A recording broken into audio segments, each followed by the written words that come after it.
Gracias, pues muy buenas tardes, amigas y amigos. Me da muchísimo gusto saludarles y desde luego saludo con aprecio al licenciado Juan José Sabines Guerrero, gobernador del estado de Chiapas. Le agradezco su hospitalidad. Lo mismo al químico Andrés Ganier Melo, gobernador del estado de Tabasco, a quien le agradezco sus palabras. Al diputado Sammy David, presidente de la mesa directiva del Congreso del estado de Chiapas. Al magistrado Juan Gabriel Cutiño Gómez, presidente del Tribunal Superior de Justicia del Estado. Al general de brigada Jaime Rufino Hernández Vázquez, comandante de la 30ª Zona Militar. Al vicealmirante Conrado Aparicio Blanco, comandante de la 14ª Zona Naval. Desde luego, don Víctor Fuentes del Villar, secretario general del SUTERM, a quien saludo con aprecio. A la señora y los señores secretarios, a los representantes de todas las instituciones que participaron en esta obra del caído, a la diputada Marta Cecilia Díaz, al diputado Carlos Vidio también, al diputado Gómez Manso, en fin, a todos ustedes, amigas y amigos, los saludo con aprecio. Desde luego a la señora Flor Jiménez, presidenta municipal de Ostoacán, a los miembros del Presidium, a los trabajadores de Comisión Federal de Electricidad aquí presentes, a los trabajadores de la Comisión Nacional del Agua, a todos ustedes. Pues quisiera comenzar por los recuerdos que nos ha evocado el reunirnos aquí, el video que hemos contemplado, el haber realizado esa obra que fue, pues modestia aparte, la verdad, un portento de ingeniería mexicana. Yo recuerdo, amigas y amigos, aquel mes de noviembre de 2007, uno de los más intensos, probablemente en la presidencia de la República, en mi mandato, que empezaron, pues, desde luego, con las inundaciones terribles de Tabasco, en las que se había pues precipitado, como se dijo aquí, en 3 días prácticamente el 30% de todo el agua que caía en un año en todo el país, y que marcaron las inundaciones de ese año 2007. Una combinación de factores climáticos, un frente frío, el frente número 4, como su nombre lo indica,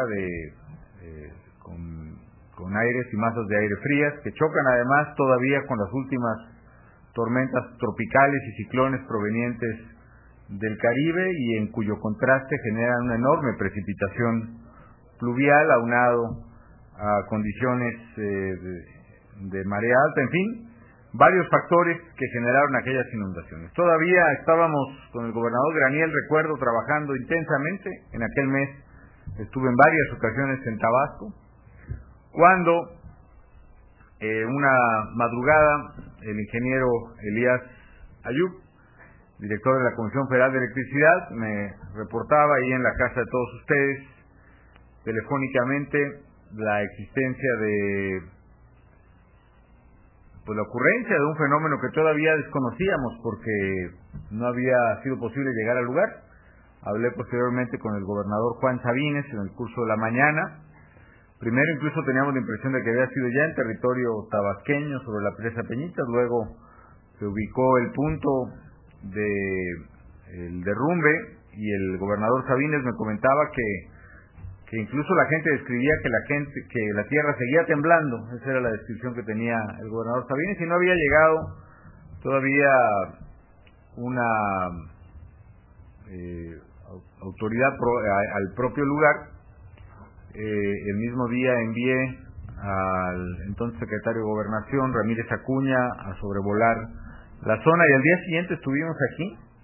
Todavía recuerdo con el dolor de las familias de San Juan, o de Juan de Grijalva, que estaban buscando entre los escombros sus propias pertenencias, y estábamos buscando, con ayuda de buzos de diversas instituciones públicas, pues los restos de sus parientes fallecidos.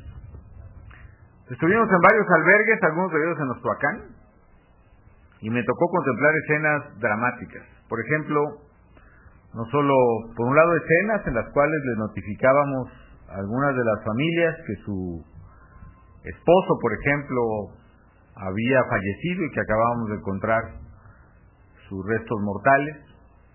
Y también recuerdo otra escena de una familia que encontraba a una hermana que estaba viva, solo que en otro albergue y que no había reportado su presencia. En fin, fueron escenas muy, muy dramáticas. Pero luego vino la parte técnicamente compleja, que era que se estaba acumulando tal volumen de agua.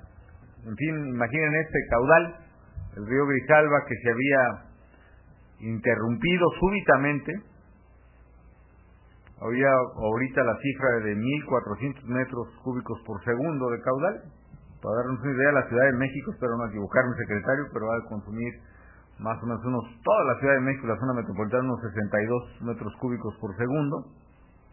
Imaginen ustedes, compárenlo con lo que es este caudal, que tiene, pues no sé, decenas de metros de profundidad.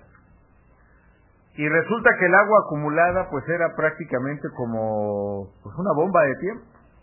Es decir, esa presión, esa potencia que se estaba generando en la parte de arriba del derrumbe hubiera provocado, tarde o temprano, lo más probable, hubiera provocado que el agua encontrara su cauce, como lo ha encontrado milenariamente a través de todas estas cordilleras, y que generara pues un verdadero desastre aguas abajo, que rompiera, por ejemplo, la cortina de la presa de Peñitas, y que además, en esas circunstancias de inundación de Villahermosa, hubiera sido triplemente catastrófico. Que luego desbordara esa masa de agua, así como el oleaje de también varias decenas de metros, desapareció Juan de Grijalva y otras poblaciones. El oleaje también hubiera barrido con varias poblaciones de la planicie del estado de Tabasco. Entonces se presentaba una situación verdaderamente caótica. Y bueno, ahora que pasó todo esto, pueden contar, pero hicimos varios grupos de estudio y de trabajo en cuestión de horas para ver las alternativas. Recuerdo que analizamos casos parecidos en diversas partes del mundo. El que más se parecía era un caso ocurrido en Ecuador recientemente, la Esmeralda, lo recuerdo perfectamente. Leí 2 o 3 de los casos científicos que se construyen en torno a la Esmeralda. Resulta que en la Esmeralda rápidamente el ejército ecuatoriano había tratado de abrir precisamente el cauce, pero en el curso de su acción había utilizado explosivos, y esos explosivos lo que habían provocado era todavía otros derrumbes mucho más graves, y lo cual la operación derivó pues en principio en un fracaso, varias pérdidas más de vidas humanas y desastres económicos. En fin, fueron días, como insisto, muy muy intensos para quien les habla. Los han sido todos prácticamente en esta presidencia, lo cual es bueno porque uno no tiene tiempo de aburrirse. Pero sobre todo en aquel mes de noviembre, el panorama se veía muy problemático. Y alguien lo describió en el equipo de los técnicos que estaba ahí reunido en mi oficina. El presidente me decía, es que prácticamente tenemos que mover una montaña completa y tenemos que moverla rápido, porque además la presa de Malpaso, aguas arriba, que habíamos cerrado para que no siguiera llenando el canal, pues estaba también a punto, si no de desbordarse, sí estaba ya llegando, ya había pasado de su límite deseable, digámoslo así. Y yo recuerdo que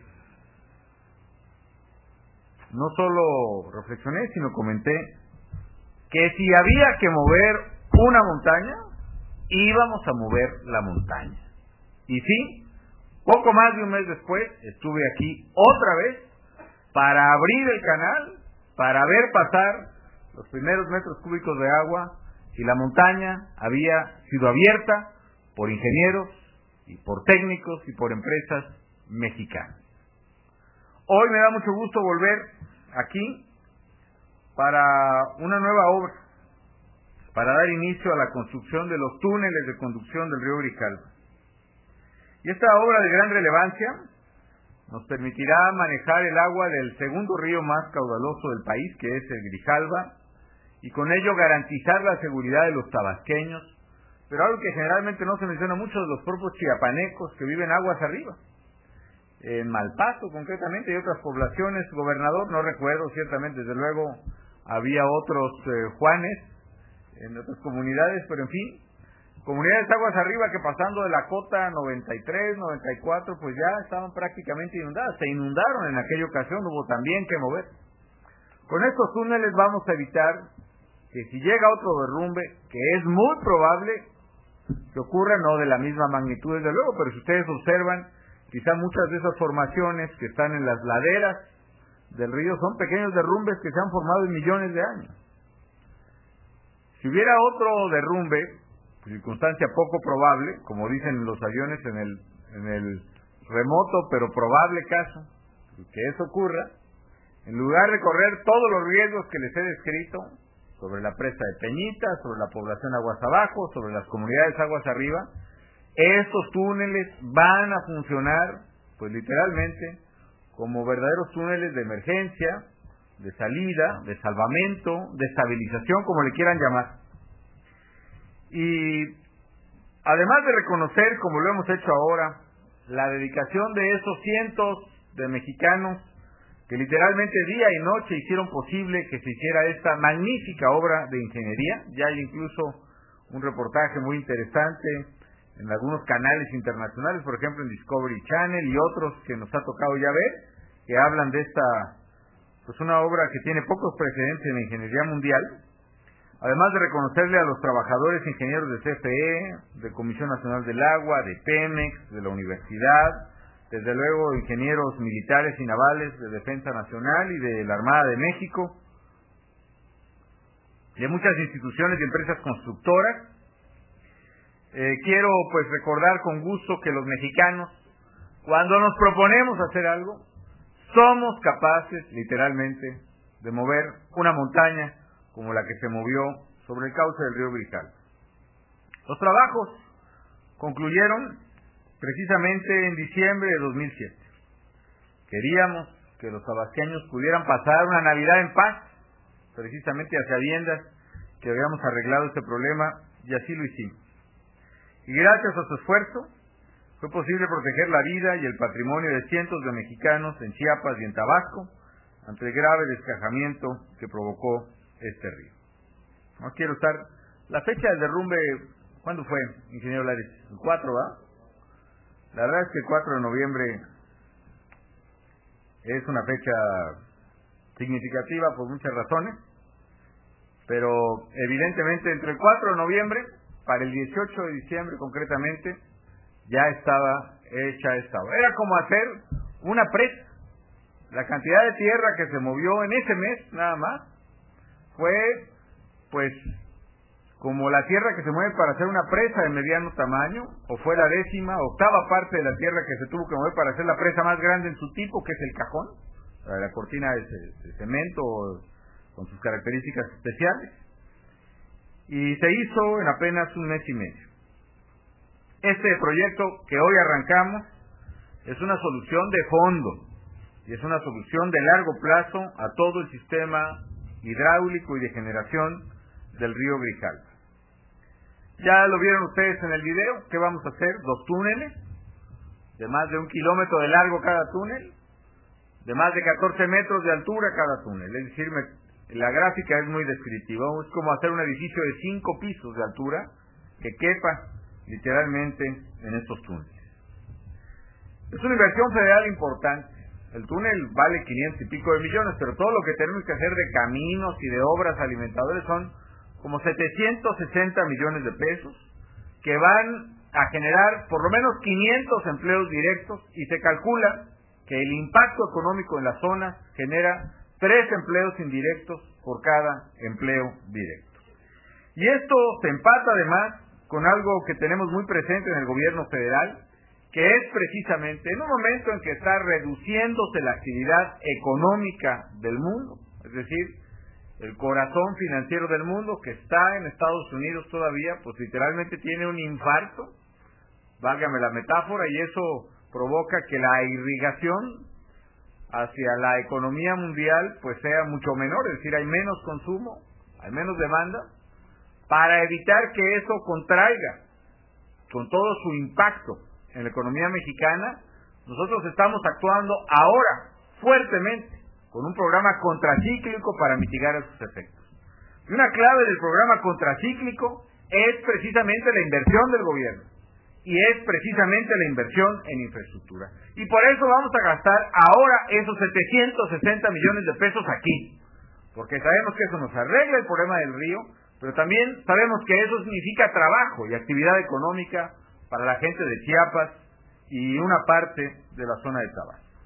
Y también por eso, por razones de naturaleza, por razones de seguridad de la población civil, que es lo más importante, pero también por razones de estímulo económico, estamos haciendo lo que ya mencionó el gobernador de Tabasco, el Plan Hídrico de Tabasco, el Plan Hídrico Integral, un programa largamente anhelado, largamente demandado y quizá largamente prometido también para Tabasco durante décadas. Ya no meto en Honduras, pero el hecho es que ahora estamos trabajando fuertemente en el Plan Hídrico de Tabasco. Estamos presupuestando tan solo el gobierno federal 9,000 millones de pesos, que espero que podamos terminar en esta administración. Ya llevamos casi el 30% en términos de lo presupuestado. Hay obras muy importantes, como precisamente la contención sobre el río Carrizal y la desviación sobre el río Samaria, que va más o menos a un 85% y que tenemos que terminar antes de que venga la próxima temporada de lluvias. Esta espero que ya termine pronto, porque por lo que se ve todavía sigue imponente. Afortunadamente esta temporada la pudimos librar un poco, tuvieron que abrirse algunas obras de alivio ahí sobre los ríos, precisamente el Grijalva, ahí ya muy cerca de Villahermosa, pero bueno, ya estamos haciendo las obras que se necesitan sobre el plan hídrico de Tabasco. Faltan otras cosas, por cierto, no solo son obras de ingeniería y gasto público. Falta, por ejemplo, rescatar las zonas altas, porque mientras no recuperemos el ecosistema completo, no solo va a llevar más fuerte, sino va a caer el agua más rápido. Pongo un ejemplo entre muchos. Si estas montañas, estas cumbres, fueron durante siglos selvas, y ahora son, como ustedes ven, áreas para ganado sin vegetación, pelonas, digamos, ¿sí? Pues el agua que antes era capturada y en parte almacenada, o por lo menos contenida en su velocidad de deslizamiento, pues ahora baja literalmente en cuestión de segundos y deslava y arrasa a su paso. Yo sé que eso no es culpa de la gente. Hace 40, 50 años incluso había hasta una política del gobierno de desmonte. Había una Comisión Nacional de Desmonte que hasta tenía mayor presupuesto que lo que ahora tienen varias secretarías de Estado, que se dedicaba a eso, a tumbar árboles, bosques y selvas. Pues de modo, así fue. Y ha habido programas de mucha promoción de ganado, por ejemplo. Yo creo que ahora tenemos que revertirlos. Y yo sí le encargo aquí a los gobernadores de Chiapas y de Tabasco, ¿qué se les va ocurriendo? ¿Qué podemos hacer para que un día, a lo mejor no me toca a mí verlo como presidente, pero que sí quiero que podamos empezar un día, al campesino que tiene 1 hectárea ahí enfrente y que le da para tener 2 vacas, 1 o quizá 3 ya si fuera, y que no sé cuánto le dé de ingreso, pero la verdad no permite, tenga un ingreso superior, sembrando ahí, plantando, pues no, cedros, caobas, chicle, hule, lo que sea, le va a dar más dinero a él y va a ayudar a preservar el medio ambiente y también va a ayudar a que funcione mejor el plan hídrico. En fin, hay muchas cosas que hacer, amigas y amigos. Hagamos las cosas paso por paso. Por lo pronto, hoy arrancamos los túneles sobre el río Grijalva, que están enmarcados con otras obras de la región como el plan hídrico de Tabasco, que están enmarcados a su vez en un programa mucho más grande que es el Programa de Infraestructura de México, que es el programa de infraestructura más ambicioso que haya tenido el país en su historia. Este año nada más, con todo y recesión, vamos a impulsar cerca de 600,000 millones de pesos en infraestructura. En Chiapas, por ejemplo, son más de 3,000 millones, 3,700 en cosas, por ejemplo, obras hidráulicas, 750 millones en obras hidráulicas, por ejemplo, mejorar el servicio de agua potable, alcantarillado, saneamiento, infraestructura de riego, modernización de carreteras, más de 900 millones de pesos, y además otras obras que ya ha comentado aquí el gobernador Sabines, 670 millones para mejorar los caminos rurales, algo muy importante en una población tan dispersa como el estado de Chiapas. En fin, amigas y amigos, hoy es un gran día, nuevamente un gran día en Ostoacán y en la margen del río Grijalva. Un día en que refrendamos que, trabajando unidos los mexicanos, somos capaces de superar cualquier desafío. Somos capaces de lograr un futuro distinto y mejor para México. Y para mí hay una gran enseñanza en lo que logramos, y es un éxito lo que logramos sobre el río Grijalva. Así como unidos logramos literalmente, casi literalmente, mover una montaña sobre el río, así también estoy convencido, amigas y amigos, que vamos a superar cualquier adversidad. Sí, la situación no es fácil ni sencilla. Bien decía aquel dicho, o aquel anuncio, que si las cosas que valen la pena fueran fáciles, cualquiera las haría. Pero a nosotros nos toca enfrentar cosas retadoras y difíciles. Y yo les digo, amigas y amigos, chiapanecos y tabasqueños, mexicanos, sí se puede cambiar las cosas difíciles. Sí se puede resolver los problemas, por muy graves que estos sean. Así sea un problema como la inseguridad o la pobreza o el estado de las cosas económicas. Problemas graves, sí, pero créanme que las mexicanas y los mexicanos tenemos los recursos, tenemos el orgullo, sobre todo tenemos el carácter y el temple para enfrentar esos problemas y para superarlos. Y la prueba está ahí, en lo que hicimos entre noviembre y diciembre de 2007 en El Caído, aquí en el estado de Chiapas. Enhorabuena, muchísimas gracias, amigas y amigos.